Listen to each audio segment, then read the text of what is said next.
your emergency declaration is still in place? It is. It is still in place. And did you expect it to last a year? Well, I don't know if I had any expectations. I was really kind of focused on seeing a major change on the federal position along the border and the policies and how things are handled and the messaging, and none of that has happened. There hasn't been anything major that's changed, so at this point I don't see a reason to remove the emergency declaration, because within a matter of days we could be back where we were a year ago this time.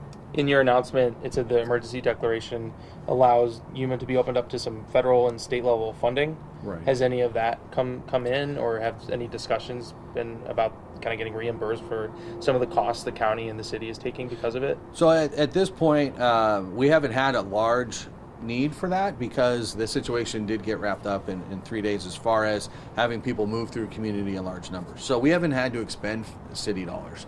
But it's in that case of kind of situation, if we get to the point where we have people camping in the parks that are looking to try to get out of town, and making sure that we have the ability to get those resources.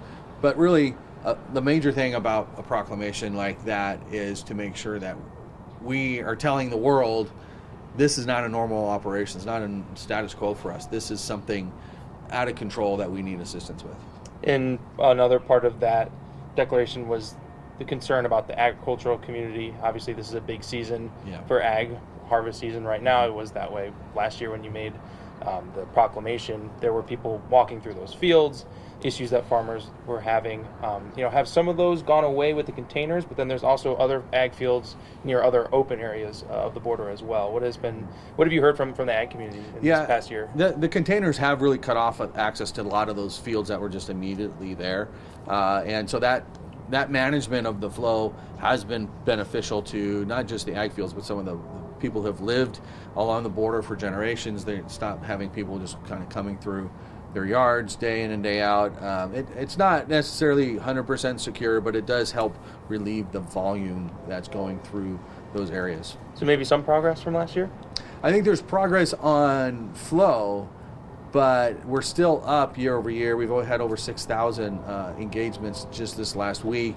Those numbers are still record-setting. So we haven't seen a policy change that's going to impact those numbers. Do you have an idea of what a manageable number is for this sector to have been processing? I know there's only about 800 agents compared to Tucson, which has about 2,000. Right. What is kind of their processing capacity? Has that expanded at all? It has expanded because DPS has surged people here to help with that.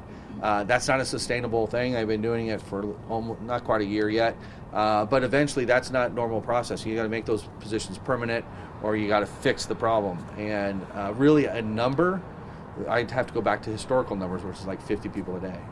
And right now we're seeing 800, 900 people a day. So we're dramatically far away from what that historically looks like. And talking about using city resources potentially for this issue, part of the supervisors meeting on Monday as well was Supervisor Lyons saying CBP might have to process an extra 500 to 600 a day when Title 42 ends, and that the Regional Center for Border Health won't be able to manage that increase where we could have potential street releases. So is that something I guess you're looking closely at? So in talking with Border Patrol, the street release element is the very, very last thing that should happen.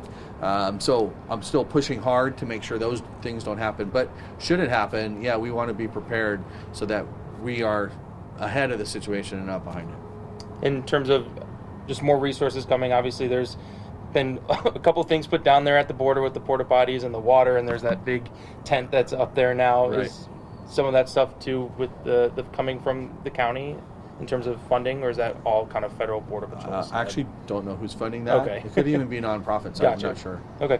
Anything else just about the emergency declaration? Is there anything that would make you end it, or?